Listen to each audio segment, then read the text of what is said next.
Good afternoon, students. Welcome to the Social Studies class of Grade 5 of Basava Residential Girls School. I am Yashasvi, your Social Studies teacher. We had completed the continents, the oceans, the shape of the earth, globe, map, and types of maps in our last video. So let us continue with the topic language of maps in this class. Language of maps. Every map has a language. In order to understand the information given on a map, we must know its language. Students, we all have our own languages, meaning we all have our own mother tongue. We often feel comfortable to communicate the things in our mother tongue, right, students? Keeping that as the base of example, we see here that each and every map has its language, so that the viewer of the map understands the information shown on the map correctly. Directions. It is one of the important topics for us to understand and read the map. We all have to know the various directions present.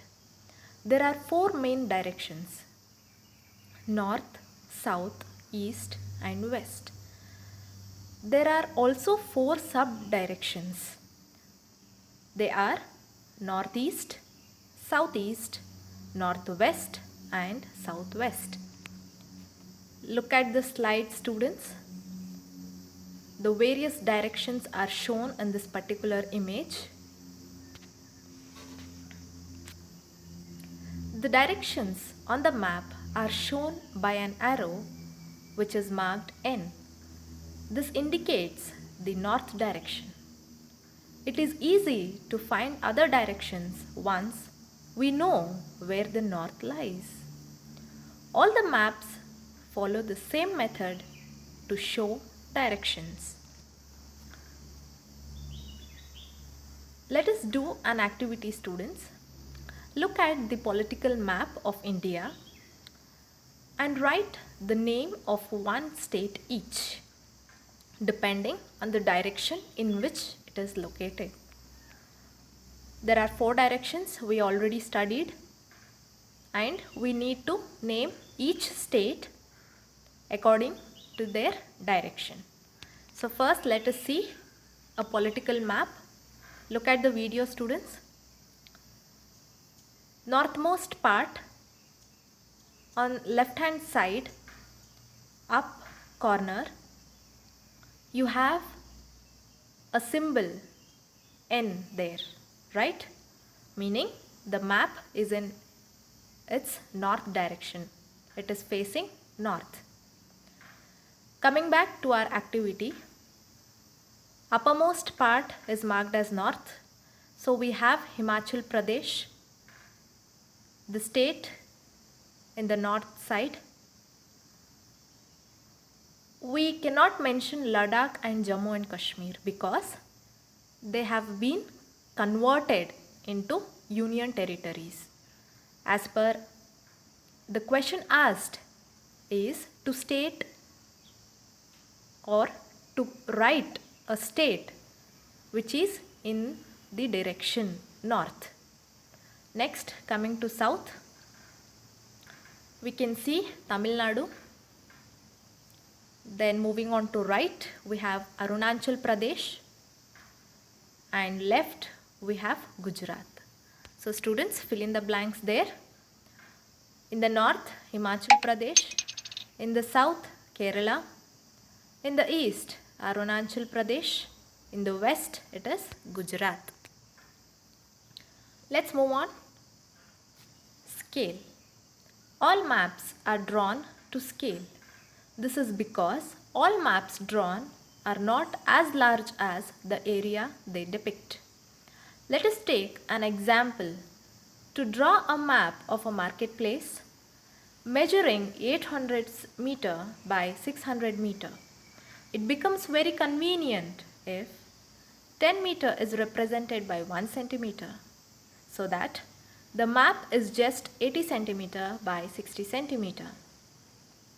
The scale would state 1 centimeter is equal to 10 meter. The ratio between the distance on the ground and distance on the map is known as the scale of the map. Distances on a map can also be measured with the help of a linear scale. Linear scale is your normal scale which you use to draw lines. This scale is shown as a straight line divided into units of length. When the distance between two places has to be measured, the procedure followed is as given below. Students, take the help of your parents, and parents, please guide them. Take a political map of India. I have shown you how political map looks in the previous images. Take a thread or stripe of paper. Measure the distance between Delhi and Kolkata on the map using the thread or strip of paper. While measuring, pull the thread straight from Delhi to Kolkata.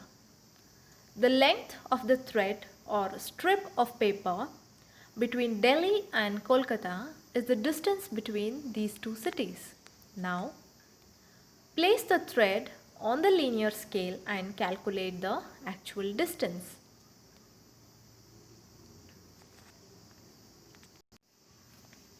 As per the scale of the map, the measurement taken by the thread which is placed on the linear scale will show the scale or the reading of the map. So that would be the actual distance between these two cities. Try it out, students. Moving on to colors. Maps show many colors.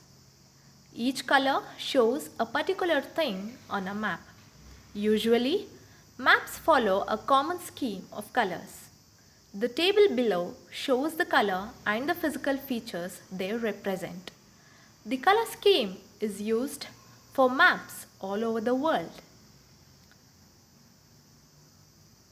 Students, the same color scheme is maintained universally because there should not be any confusions, any doubts regarding reading of a map. Reading of a map is an art. Once the colors are universally printed, there wouldn't be any kind of doubts arising in case of reading of maps. Understanding, students? Look at the box given, the color and the meaning. Light blue shows shallow waters. Dark blue shows deep waters. Green shows lowlands or plains. Brown shows lands higher than plains. Dark brown shows highlands, for example hills, mountains, etc. Yellow shows deserts and scrublands. These are the meanings of various colors printed on your map. Symbols. Every map has a key. This key consists of symbols and colors used in a map and what they depict. A map is not large enough to show mountains, lakes, rivers, bridges, temples and railway tracks. Various signs and symbols are used to give information. Students, map is just the representation of a location, a city, or a town, a village, or a state, or a country. But the mountains, lakes, rivers, bridges, etc. are huge in area, meaning they flow around thousands of kilometers, which cannot be shown on a map or a piece of paper, right? So, while representing a map or while reading a map, you will come across various signs and symbols which are used, meaning which are printed. They give you such information. Let us see what exactly they show you. For example, let us take a black dot is used to show a well or a tank. A land boundary of a country is shown by thick dashes and a city is marked by a small circle. Here are the various meanings of the symbols. Boundary, the international first one, there are red thick dashes. State boundary is depicted by green thick dashes and district boundary are shown by black dashes. Town or village, you can see the symbol there, bridge, stream, metalled road, unmetalled road, grass and shrub, forest. Post office is shown as PO in capitals. Railway track, fort, temple, telegraph office, police station and a mosque. Remember the various symbols which are very useful for you to read a map. Hence, we must realize the importance of maps. Maps are very useful to depict areas in detail and also to depict various physical and human-made features that help us to know more about places. Students, here we conclude the first lesson, maps and globes. In the next class, we'll study about the difficult words and various other question and answers along with your activity part. Thank you, students.